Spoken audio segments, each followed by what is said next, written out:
प्यारे दोस्तों, आज हम आपको एक गरीब आदमी के बारे में बताने वाले हैं। गरीब आदमी को पेड़ के नीचे इतना खजाना मिला जिसे सुनकर आप हैरान रह जाएंगे। तो दोस्तों, पेड़ के नीचे खजाना कैसे मिला और एक बड़ी सी मछली का क्या वाकया था, आइए आपको बताते हैं। लेकिन उससे पहले वीडियो को लाइक और चैनल को सब्सक्राइब जरूर कर लें। आइए देखते हैं ये वीडियो। दोस्तों, पुराने वक्त में दो सगे भाई रहा करते थे। वो दोनों किसान थे। छोटा भाई बड़े भाई से ज्यादा मेहनती था और बहुत रहम दिल भी था, लेकिन वो गरीब था। जबकि बड़ा भाई ज्यादा मेहनत नहीं करता था, लेकिन अपनी चालाकी से उसने बहुत सी दौलत इकट्ठी कर ली थी। एक मर्तबा छोटा भाई नमाज पढ़ रहा था। नमाज पढ़ते पढ़ते उसके दिल में ख्याल आया कि क्यों ना मैं किसी दूसरे शहर जाकर अपनी हालत को बेहतर बनाने की कोशिश करूं, क्योंकि यहाँ पर मैं इतनी मेहनत करता हूँ, कड़ी धूप में हल चलाता हूँ, लेकिन मुझे यहाँ पर कोई भी अच्छा नतीजा नजर नहीं आ रहा है। वैसे तो अल्लाह ताला का शुक्र है, लेकिन फिर भी मैं किसी के सामने हाथ नहीं फैलाना चाहता। यहाँ तो ऐसी नौबत आ जाती है कि बड़े भाई के दर पर जाना पड़ता है और बड़े भाई नाराज होते हैं। बेहतर यही है कि मैं यहाँ से निकल जाऊं। एक रोज यही इरादा करके और अल्लाह ताला से दुआ करके वो अपने गांव से निकल गया। चलते चलते वो एक ऐसी जगह पहुंचा जहां किसी बादशाह का महल बन रहा था। लेकिन उस बादशाह के साथ अजीब बात यह हो रही थी कि जब महल एक तरफ से बन जाता और कारीगर यानी काम करने वाले दूसरी तरफ काम करने लगते तो पहली तरफ का हिस्सा खुद ब खुद गिर जाता था। वो ये अजीब बात देखकर कुछ देर के लिए वहीं खड़ा हो गया। देखता रहा। इतने में बादशाह की सवारी वहां से गुजरी। बादशाह ने आम से कपड़े पहने हुए आदमी को इस तरह महल की तरफ देखते हुए पाया तो अपने सिपाहियों से कहा, हमें इस शख्स के पास ले चलो। आखिर ये क्या देख रहा है? बादशाह ने उससे कहा, कौन हो तुम? यहाँ क्यों आए हो और कहाँ जा रहे हो? यहाँ अजनबी हो क्या? अब से पहले तुम्हें कभी इस शहर में देखा नहीं। उस गरीब आदमी ने कहा, हुजूर, मैं गरीब आदमी हूँ और किस्मत आजमाई के लिए किसी दूसरे शहर जा रहा हूं। उस पर बादशाह ने कहा, जब तुम अपनी मुराद को पहुंच जाओ तो मुझको जरूर याद रखना और किसी से इस बात की वजह मालूम करके मुझे बताना कि मेरा महल इस तरह बनने के बाद आधा क्यों गिर जाता है। गरीब आदमी ने बादशाह से वादा कर लिया कि वो ये बात मालूम करके उसे जरूर बताएगा और वो गरीब आदमी वहां से अपने सफर को आगे रवाना हुआ। वो जहां भी ठहरता वहां पर 2 रकात नफिल नमाज जरूर अदा करता। रास्ते में एक दरिया आया। उसने सोचा, क्यों ना दरिया से वजू करूं और नमाज ही अदा कर लूं। अभी वो वजू करके नमाज के लिए नियत बांध ही रहा था कि दरिया में से कुछ बड़ी सी मछलियां बाहर निकली। उस मछली का रंग बिल्कुल सियाह यानी काला था और आज तक ऐसी मछली उसने नहीं देखी थी। बहरहाल उसने दिल में सोचा नहीं था, बस जहन में ये सवाल जरूर उठ रहा था। मछली कहने लगी कि ए मुसाफिर, तुम कौन हो और कहाँ जा रहे हो? वो आदमी हैरान हुआ कि अल्लाह ताला ने इसे बोलने की ताकत अता की है। जरूर इसके पीछे कोई ना कोई हिकमत है। उस गरीब आदमी ने मछली को अपने सफर का मकसद बताया तो वो मछली कहने लगी कि जब तुम कामयाब हो जाओ और अपने मकसद को पालो तो मुझे याद रखना।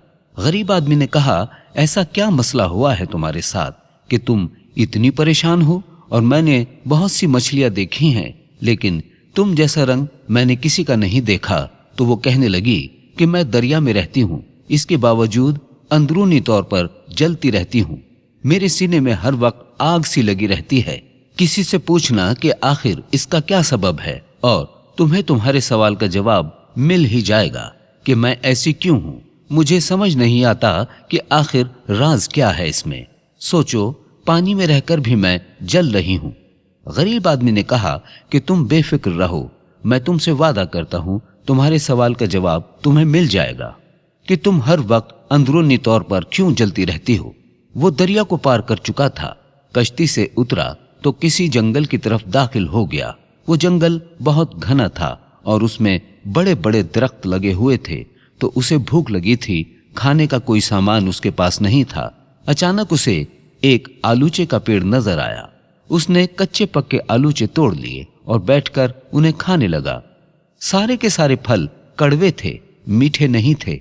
उस गरीब आदमी ने वो सारे अलूचे फेंक दिए और गुस्से में दरख्त की तरफ लपका कि उसे तोड़ दे, ताकि इस तरह कोई दूसरा आदमी धोखे में इसका फल ना खाए। जब उसकी शाखें तोड़ने लगा तो आलूचे के पेड़ फरियाद करते हुए बोला, भाई मेरे, मुझे तकलीफ ना पहुंचाओ, मैं तो खुद बहुत परेशान हूं कि मेरा फल इतना कड़वा क्यों है। जब तुम अपने मकसद में कामयाब हो जाओ तो फिर किसी से ये जरूर पूछना कि मेरा फल कड़वा क्यों होता है। उस आदमी ने पेड़ से भी वादा कर लिया। अब वो जंगल के बीचों बीच पहुंच चुका था। वो बहुत अंधेरी जगह थी और वहां पर किसी भी इंसान के रहने का अंदाजा नहीं था। कोई इंसान भूले से भी अगर वहां कदम रख देता तो कोई दरिंदा उसे छोड़ता ही नहीं, वो उसका निवाला बन जाता। लेकिन उस आदमी को दरख्तों के झुंड में घास फूस की झोपड़ी दिखाई दी। हैरत की बात यह है कि यहाँ पर कोई इंसान हो सकता है। वो थक तो चुका था और बहादुर भी था कि अगर कोई दरिंदा जानवर उसके पास आता तो वो उसका मुकाबला कर सकता था। उसने सोचा, आराम करने के लिए मैं इस झोपड़ी में दाखिल हो जाता हूँ, थोड़ी देर सो जाता हूँ, फिर आगे अपने सफर को शुरू करूंगा। जब वो झोपड़ी के अंदर दाखिल हुआ तो उसने देखा कि वहां पर एक बहुत बूढ़ा फकीर गहरी नींद में सो रहा था, इस अंदाज में कि अल्लाह ताला का जिक्र भी हो रहा है और वो सो भी रहा है। न जाने वो किस दुनिया में था। गरीब आदमी ने फकीर को हिलाने की कोशिश की, लेकिन वो इतनी गहरी नींद में था कि उसके हिलाने के बावजूद भी वो नहीं उठा। उसने सोचा कि नहीं, इसकी नींद खराब नहीं करूंगा, मैं करीब ही आराम कर लेता हूँ। जब ये उठेंगे तो मैं इनको बता दूंगा कि मैं यहाँ पर क्यों आया हूँ। कम से कम इनको नुकसान पहुंचाने तो नहीं आया। वो लेट गया, लेकिन अभी लेटे हुए उसे ज्यादा देर नहीं गुजरी थी कि उसे झोपड़ी के बाहर अजीब आवाज महसूस हुई।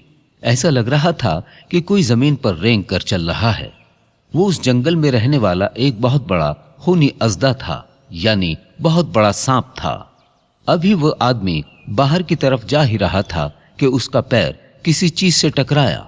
वो एक बहुत बड़ी सोने की तलवार थी। उसने उस तलवार को उठाया और बाहर आकर अजदे का सामना करने के लिए तैयार था। इससे पहले कि अजदा उस पर हमला करता, उसने उस पर हमला कर दिया और तलवार से उसके टुकड़े टुकड़े कर दिए। उसको मारकर वो फतेहयाबी के साथ झोपड़ी के अंदर आया तो देखा वो फकीर जो अभी कुछ देर पहले सो रहा था वो जाग गया। फकीर ने उसके आने का मकसद पूछा, बेटा तुम कौन हो? उसने कहा, आपकी झोपड़ी में कुछ देर आराम करने के लिए आया था। अगर आपकी नींद में खलल हुआ है तो मैं माजरत चाहता हूँ कि आपकी इजाजत के बगैर मैं आपकी झोपड़ी में आया। अब मैं चलता हूँ। बाबा ने कहा, बेटा तुम्हारी वजह से नींद खराब नहीं हुई, बल्कि तुम्हारी वजह से तो हम गहरी नींद से जागे हैं। इसका राज ये है कि हम 12 साल तक सोते रहते हैं और 12 साल जागते रहते हैं। तुमने आज वो कारनामा सरअंजाम कर दिया है जिसको कोई भी इंसान अब तक नहीं कर सका।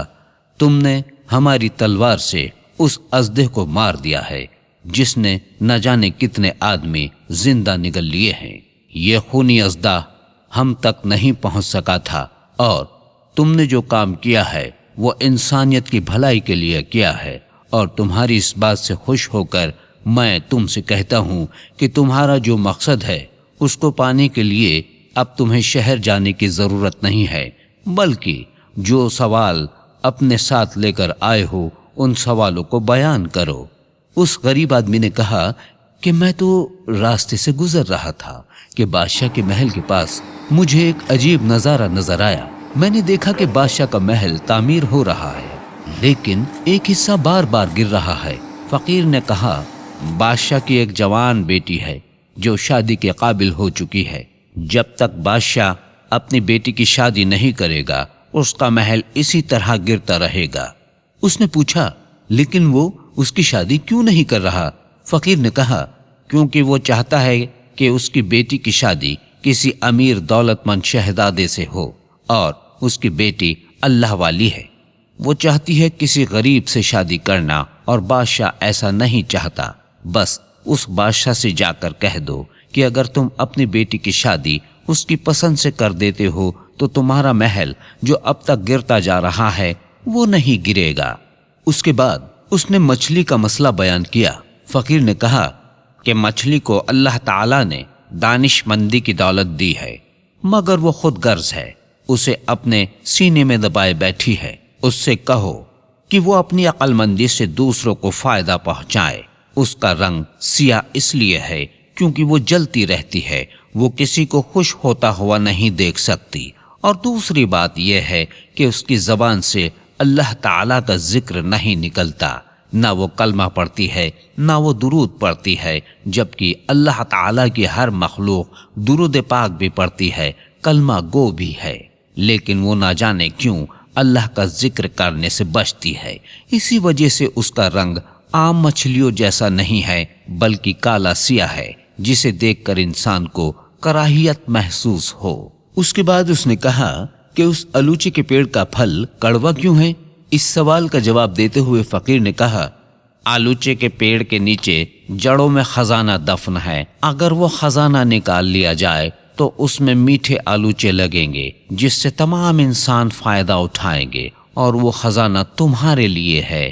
تم وہ انسان ہو جس نے ہر ایک کے لیے سوچا، صرف اپنے لیے نہیں سوچا۔ تم خود غرض انسان نہیں ہو، اور وہ خزانہ صرف اسی انسان کے لیے ہے جو ہر ایک کو فائدہ پہنچائے۔ تم نے ہر ایک کا معاملہ سنا، مسئلہ سنا، اور ان سے وعدہ کیا کہ میں آپ کے اس مسئلے کو حل کرنے کے لیے آپ کی مدد کروں گا۔